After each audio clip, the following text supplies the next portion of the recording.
My name is Autumn Reed. I'm 31 years old, and I've been married to my husband for 6 years.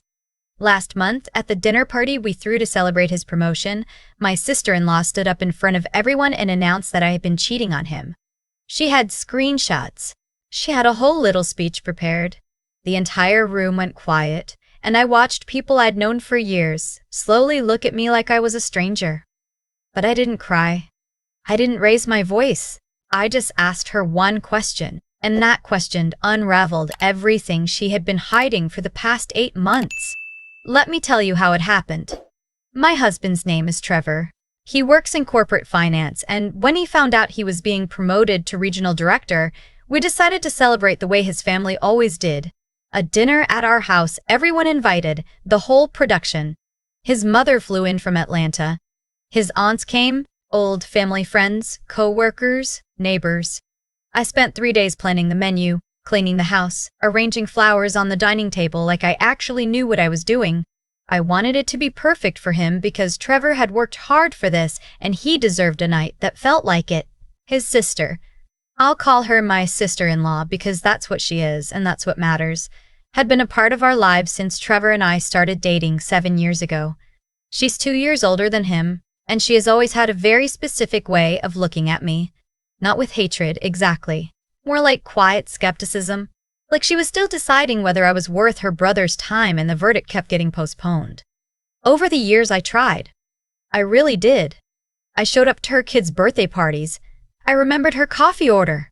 I texted her happy birthday every single year, even when she responded with a thumbs up emoji and nothing else.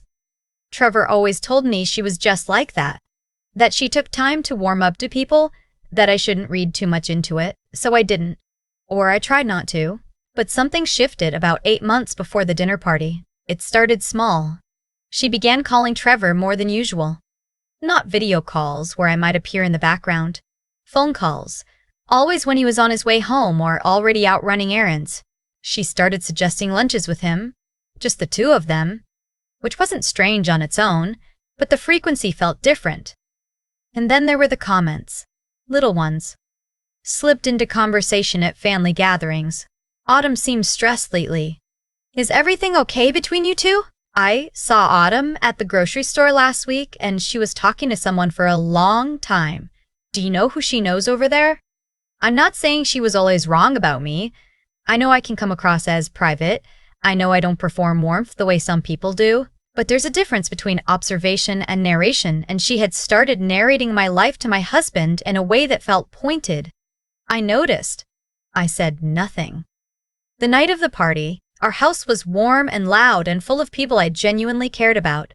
Trevor was in a great mood. He kept finding me in different rooms just to squeeze my hand or tell me something smelled amazing. I was happy. I remember being actually fully happy for the first part of that evening, which makes what happened next feel even more surreal when I replay it. Dinner had just finished. People were migrating toward the living room with their glasses of wine, and someone had put on music just low enough to talk over. I was in the kitchen cutting the dessert, a chocolate layer cake that had taken me 2 separate attempts to get right, when I heard my sister-in-law's voice rise above the noise in the other room. I think there's something everyone here should know. I set the knife down. I watched to the doorway between the kitchen and the living room. She was standing near the fireplace holding her phone, and the room had already gotten quieter around her. Trevor was across the room with his father, and I saw him look up, confused. She said she had been worried for months. She said she hadn't wanted to bring this up tonight of all nights. That she knew the timing was terrible, but that she cared too much about her brother to stay silent. And then she said it. She said she had proof I had been seeing someone else. I watched Trevor's face change. She turned her phone around and started reading. Names I didn't recognize. Messages that weren't mine. A whole conversation between me and some man named Joel who I've genuinely never met in my life. The messages were specific. Dates, times, a hotel.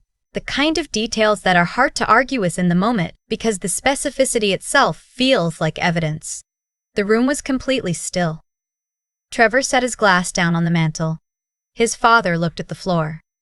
Trevor's mother had both hands pressed against her mouth. People who had been laughing 10 minutes ago were now staring at me with expressions I couldn't quite read.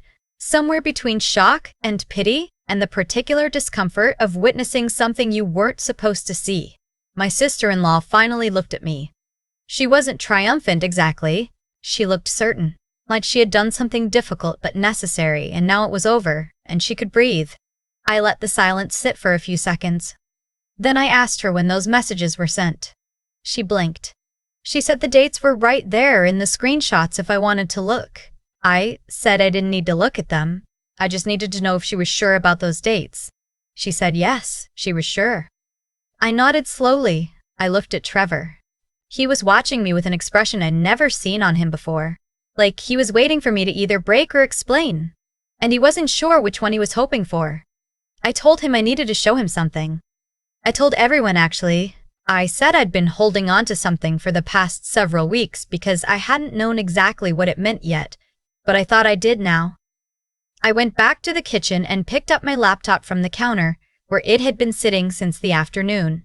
I brought it to the living room and set it on the coffee table. A few people leaned forward. I opened a folder. Let me back up. 6 weeks before the dinner party, I started getting notifications from our household email account.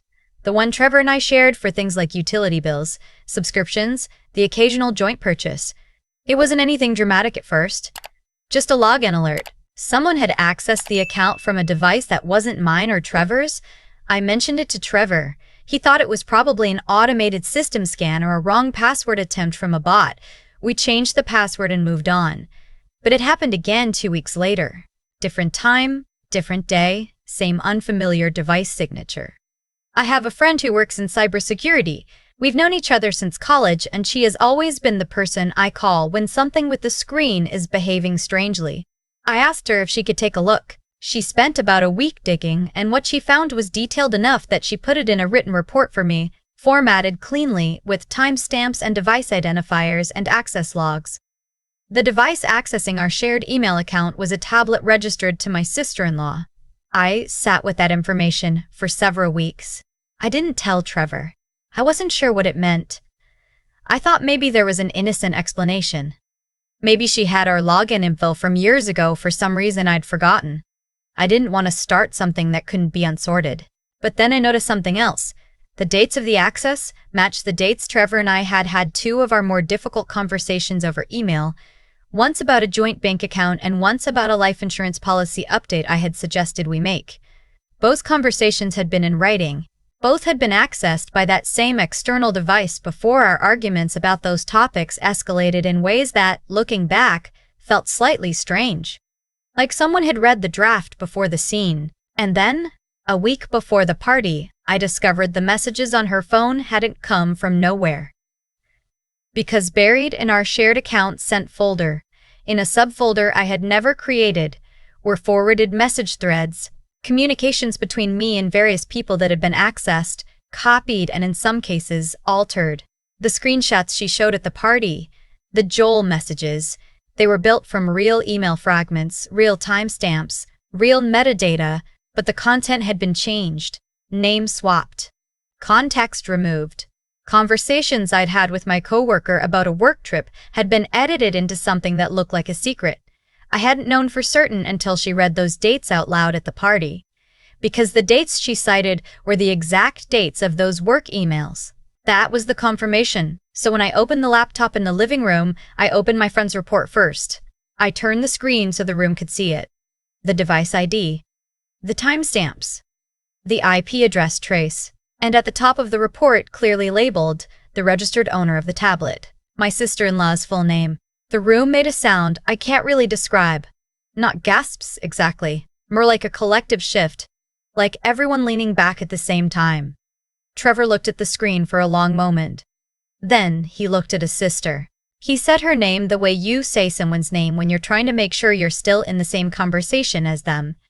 She said the report could have been faked. Her voice was different now. Faster, less certain. Like she was trying to locate the exit before admitting she was lost. I said it could have been, and that's why I'd also asked my friend to document her methodology so anyone could verify it independently. Then I opened the second file. This one took longer to explain, and I tried to do it carefully because Trevor's parents were in the room, and I knew this part was going to hurt more than the first. For the past year, Trevor and I had been managing a small joint investment account. Nothing dramatic, just money we'd been setting aside for a house down payment. The account was in both our names and had online access. My sister-in-law had our shared email login, which meant she also had access to the password reset function, which meant she'd had access to that account for as long as she'd had our email credentials. 14 months ago, a series of small transfers had started, none large enough to trigger an alert on their own. Together, they added up to just over $60,000, moved into an account I didn't recognize. I had found this 3 weeks before the party. I hadn't told Trevor yet because I'd needed time to get the documentation in order and I'd wanted to understand it fully before I handed him something that big. The account the money had been moved into belonged to a shell company. My friend had tracked the registration. Trevor's sister had listed herself as the sole director. The room went completely silent in a way that felt different from before. Before, it was the silence of shock. This was the silence of understanding. Trevor sat down on the arm of the couch. He didn't say anything for what felt like a full minute. His sister started talking. She said she'd needed the money for something, that she had planned to pay it back, that he didn't understand the position she'd been in. She was crying by the time she got to the second sentence. Real tears, I think. Not the kind meant to perform, the kind that come when a person finally has to stand inside the thing they've been avoiding. Trevor looked at her and asked why. She said she'd been in debt. Bad debt, the kind she hadn't told anyone about. She'd borrowed from the account intending to replace it quietly, and then time kept passing and the amount got harder to face. And then she'd found out through the shared email that I'd noticed the account was off and had started asking Trevor about it, so she'd panicked and built the affair story to make me look like the kind of person whose word couldn't be trusted. Trevor asked her how long she'd been planning the accusation. She didn't answer. He asked again. She said a few weeks. He said he needed her to leave. She looked at him like she was waiting for something to come after that. A softening, a condition, a way back in. But he just looked at the floor and said it again, quietly. I need you to leave. She picked up her bag. She walked to the door and paused with her hand on the frame, and for a second I thought she might say something that mattered. But she just left. After the door closed, Trevor's mother started crying softly. His father put his arm around her. Some of the guests who'd come from outside the family said quiet goodbyes and let themselves out. A few of our closer friends stayed. Someone went back to the kitchen and came back with a chocolate cake and set her on the table without a word, and I almost laughed, and then I actually did, a little, and so did Trevor, and it broke just enough of the tension that people could breathe again. We sat around the table for another hour, cake and wine and a lot of unfinished sentences. Trevor kept his hand on my knee the entire time. Later, after everyone had gone home and we were cleaning up, he stopped in the middle of the kitchen holding a stack of plates and said he was sorry he hadn't seen it. I told him there was nothing to see.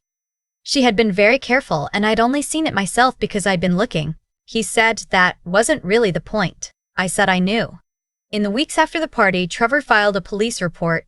His parents cooperated fully. His sister is currently facing charges and the process of recovering the money through civil action is ongoing. It's slow and it's painful, and there are days when Trevor goes quiet in a way that I recognize but don't push. I didn't go into that party thinking the night would end the way it did. I'd been carrying those documents around for weeks, hoping I was wrong, hoping there was a simpler explanation that would show up if I waited long enough. There wasn't. Some situations don't resolve themselves if you give them space. Some of them just get bigger. But I want to say something for anyone who finds themselves in the part of the story where everything has just flipped and the room is looking at you and your hands are empty. The instinct is to explain yourself immediately, loudly, to fill the silence with as much truth as you can fit into a few seconds. I understand that instinct. But the truth works better when it's complete. When you have it all in one place. When you can just open the folder and let it speak. The cake, for what it's worth, turned out perfectly. Trevor had 2 slices.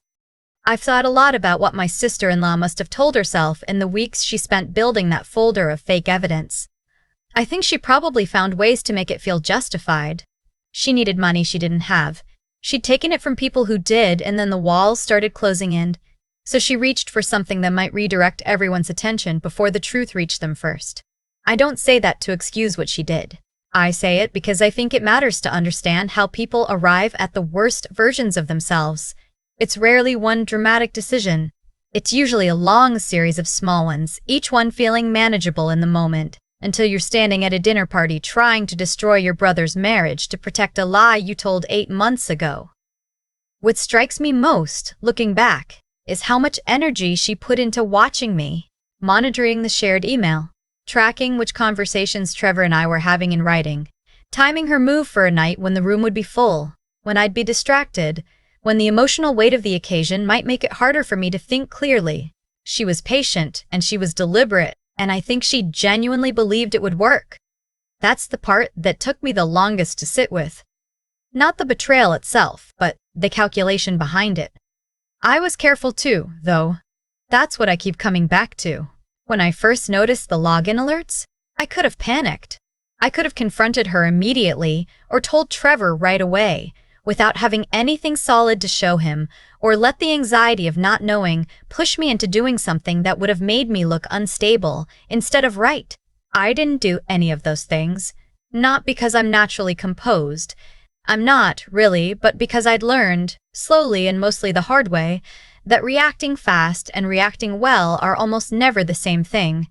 So I waited. I asked for help from someone I trusted.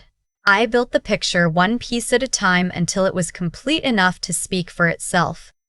There's something I want to say about that, because I think it gets lost in stories like this one. The part people remember is the moment the laptop opened and the room shifted, but the real work happened in the 6 weeks before that, alone at my kitchen counter, going through documents I didn't fully understand yet, sitting with uncertainty and not letting it push me into a mistake. That's the part that actually mattered, the patience and the discipline to keep going even when I wasn't sure where it was leading. Trevor asked me later why I hadn't told him sooner.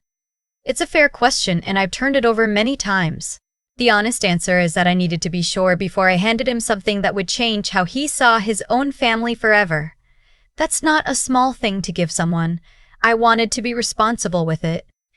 And I hope, that's the right instinct. Not every truth needs to be delivered the moment you find it. Sometimes the most respectful thing you can do with something heavy is carry it carefully until you're ready to set it down properly. Autumn was my name that night, and it still is. The dinner ended with cake and Trevor's hand on my knee. His sister left and did not come back. The charges are ongoing and the money is slowly being recovered, and there are still days when things feel complicated in ways that don't fully resolve. But I'm still here. The truth was always there too. I just made sure I could find it when I needed it.